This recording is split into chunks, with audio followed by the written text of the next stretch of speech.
Bonjour à tous. Donc effectivement, voilà.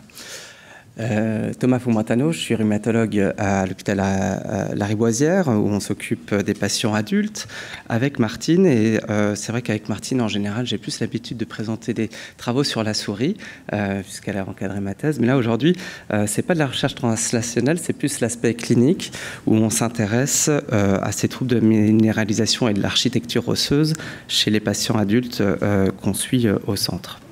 Donc je ne vais pas revenir sur l'introduction que vous connaissez de toutes les façons, mais juste pour vous expliquer la question qu'on s'était posée finalement, avec le point de vue du rhumatologue qui traite la polyarthrite rhumatoïde et qui est inondé de ce concept du treat to target, on s'était dit finalement quelle est la target dans cette pathologie qu'on pourrait traiter. Évidemment, il y a les troubles du phosphore, mais les troubles de la minéralisation semblent logiques à investiguer et finalement ils sont assez mal connus. Et donc c'était cette approche-là qu'on a voulu faire en examinant de plus près nos patients. Finalement, je dis qu'elles sont assez mal connues. Il y a quelques données, notamment sur la densité minérale osseuse, même sur des données histologiques. Et il y a des résultats qui sont tout à fait intéressants à comprendre, notamment quand on analyse le squelette axial, puisque ce rachitisme est en fait associé à une augmentation de la minéralisation osseuse, de la densité minéralisaseuse au rachis. Alors, on a parlé des anthésophytes. On impute beaucoup ces anthésophytes sur la compréhension de cette augmentation de la densité minérale osseuse axiale, mais sur des travaux qui avaient été faits par Ian Reed, plus anciens, il y avait, je sais pas si voilà, il y avait à la fois des données de d'histologie osseuse faites sur des biopsies de crête iliaque qui retrouvaient une augmentation de cette masse osseuse trabéculaire, et puis pareil, quand on s'affranchit des ostéophytes en faisant de l'analyse en tomodensitométrie, donc de l'analyse quantitative, on retrouve également des valeurs qui sont plus augmentées.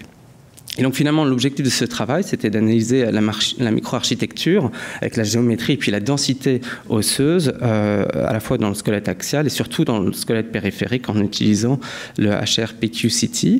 Et puis, comme ce n'est pas une technologie qui est disponible partout, de voir si on peut trouver des corrélations entre les techniques conventionnelles de DEXA et notre HRPQ-CT.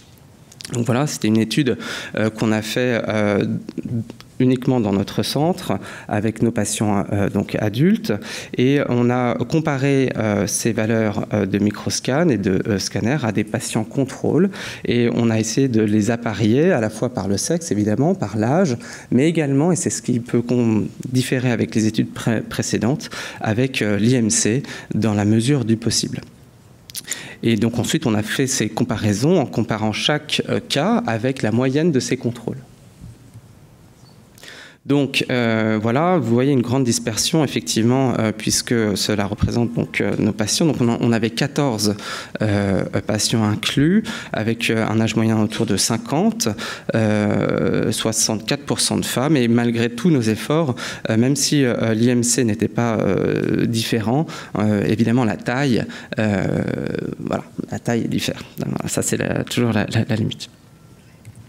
Vous voyez qu'en termes de traitement, c'était difficile, et puis on ne pourra pas sur un si faible échantillon faire des analyses de sous-groupes en fonction des traitements, mais voilà, il y en avait 6 qui avaient reçu un traitement pendant l'enfance, 6 qui avaient reçu un traitement pendant l'âge adulte. C'est extrêmement difficile en fait à recueillir et analyser de façon rétrospective. Voici d'emblée les résultats. Sur le squelette axial, eh bien, sans surprise, on a retrouvé effectivement une augmentation de la densité minérale osseuse, alors ici exprimée en Z-score, chez nos patients par rapport au contrôle.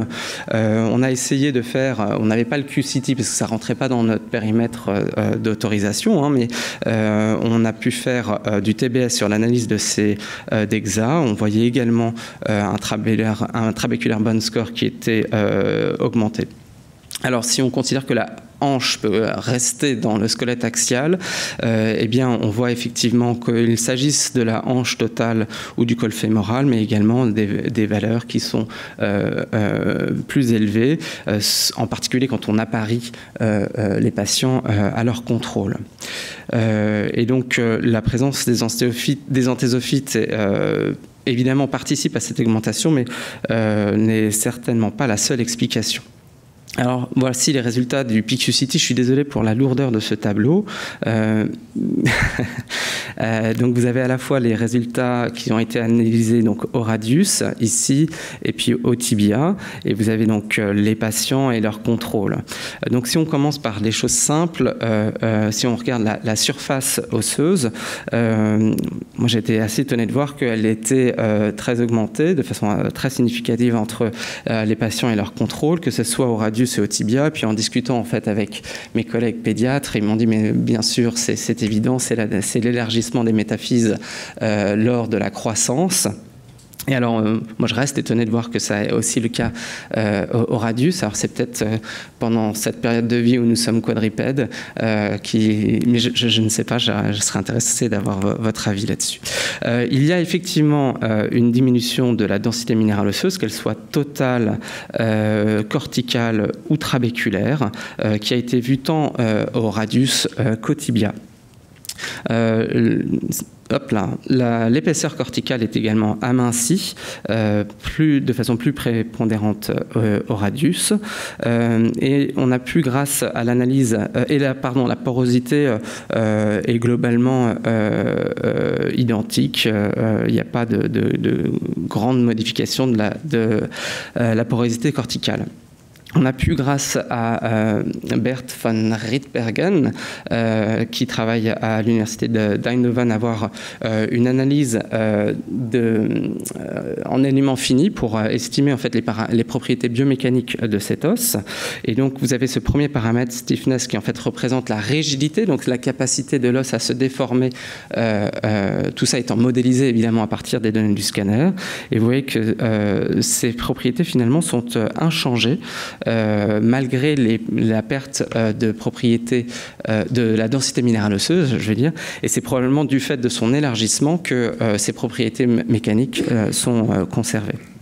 Et enfin, on retrouve, et ça c'est assez cohérent avec les résultats précédents, une diminution de la fraction osseuse dans ce squelette périphérique, qui contraste donc avec celle augmentée au squelette axial.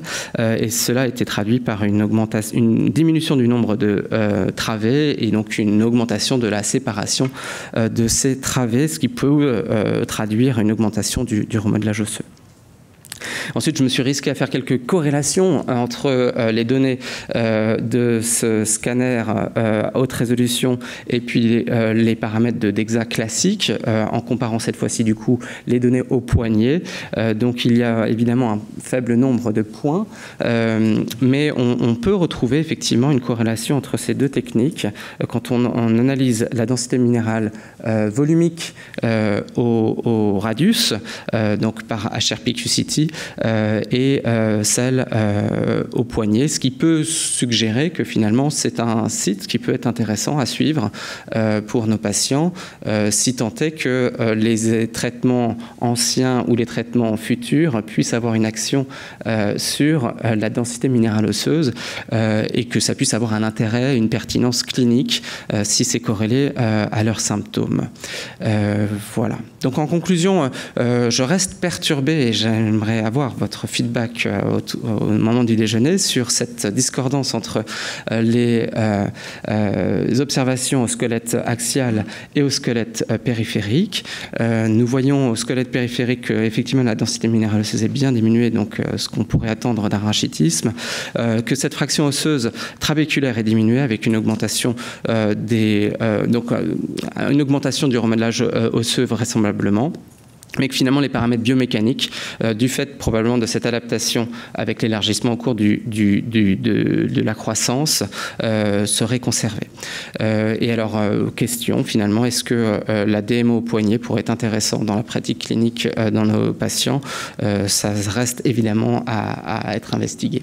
J'ai oublié la slide de remerciements, mais je voudrais remercier évidemment tous les patients qui se sont prêtés à l'exercice, et puis les membres du centre, Martine, Agnès, qui a été très efficace pour récupérer toutes les datas et les analyser, et puis Marianne Etander, qui travaille à l'université de Göteborg, là où j'ai fait ma mobilité, qui a bien voulu m'aider dans ces tests statistiques appariés.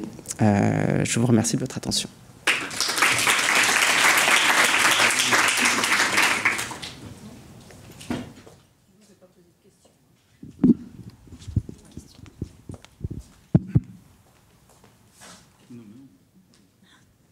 C'est une question très simple. Est-ce que vous avez regardé s'il y a une corrélation entre l'augmentation ou la diminution de la minéralisation avec la présence, enfin une augmentation, une diminution de collagène de type 1 ? Je n'avais pas cette information sur la composition du collagène de type 1. Dans les marqueurs, vous voyez... normalement, la minéralisation est dans la matrice extracellulaire et elle est associée quand même, elle est très liée aux fibres de collagène de type 1 qui peuvent nucléer au départ cette minéralisation. Alors je me demandais si ça ne serait pas un moyen d'analyser ça en regardant peut-être une augmentation ou une diminution de collagène. Mais on pourrait, de façon non-invasive... Non-invasive, peut-être, en mesurant dans les urines, par exemple, le cépropeptide qui... Ça marche pas ? Sont élevés. Ah, d'accord. Il y a moyen de le faire, oui, j'étais en train de réfléchir, c'est possible. Ouais, non, là, on n'avait pas fait ces marqueurs du remodelage, mais... Peut-être, je sais pas, peut-être intéressant. J'en avais de façon ponctuelle, mais ça ne faisait pas partie des examens de screening. J'avais une autre question sur les corrélations que vous avez faites là. L'âge du patient n'importe pas pour ce type de corrélation où ils avaient tous le même âge Non, en fait, là d'ailleurs, je n'ai pas mis le tableau descriptif des 14 patients, mais les âges étaient effectivement très dispersés. Puis ça varie. En fait, là, sur un si faible échantillon, c'est vraiment très difficile de faire des analyses en sous-groupe ou de regarder trop de corrélations. Donc, j'ai été assez prudent. Il y en avait une autre qui peut-être est intéressante, que j'ai décidé de ne pas montrer, mais qui est intéressante, c'est qu'il y a une corrélation entre la densité volumique corticale et le phosphore, en fait. Donc, plus on a un phosphore bas, plus on va avoir cette diminution. Ce qui n'est pas très étonnant, mais ce qui est toujours agréable de retrouver quand on fait des analyses, surtout avec un matériel, si vous me pardonnez l'expression, aussi hétérogène du fait de notre recrutement, en fait, de la vraie vie. Merci. Juste une question, j'ai peut-être pas fait attention. Vous n'avez pas montré s'il y a une différence entre le groupe contrôle et le groupe hypophosphatémique sur la mesure de DMO radius par la DEXA. Oui, pardon. Oui, c'était effectivement le préalable. Non, vous avez raison, c'était dans une autre version. Il y avait effectivement une diminution qu'on pouvait retrouver. C'était le préalable. Et ensuite, j'aurais dû le mettre avant de mettre les corrélations. Mais effectivement, ce qui colle bien avec le fait que ce soit corrélé, on retrouve effectivement cette diminution de la DMO au radius.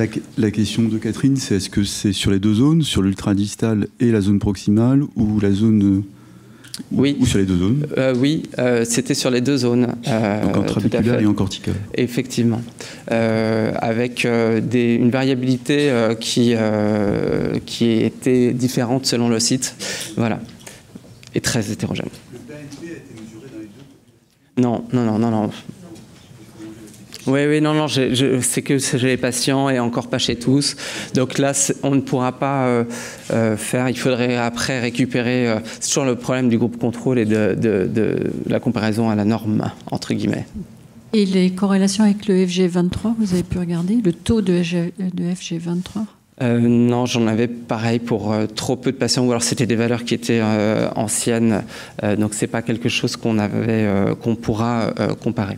Alors ce qui est intéressant, c'est que j'avais fait les corrélations entre les deux techniques aussi chez les contrôles, et finalement chez les contrôles, cette corrélation est beaucoup moins bonne, alors que chez les patients qui vont avoir des troubles de la minéralisation, finalement la technique est beaucoup mieux corrélée, entre guillemets, avec la limitation du nombre, évidemment, mais il y a une meilleure corrélation quand il y a des troubles de la minéralisation que chez nos populations contrôle, tout non. Et juste une dernière question, ce que vous disiez, c'est que la phosphatémie est corrélée de manière inverse. Oui. Il n'y a aucun autre paramètre biologique qui soit corrélé? Vous avez mesuré le calcitriol, par exemple? Je ne sais plus. Le calcitriol, on l'avait pareil, mais pas de façon. Ouais, on l'avait pas de façon. C'est pas assez propre, si vous voulez. Et puis on a trop de pertes d'informations en fait sur ces autres paramètres. Mais le phosphore, on l'avait pour les 14, et j'ai les 14 points qui vont dans le bon sens. Merci.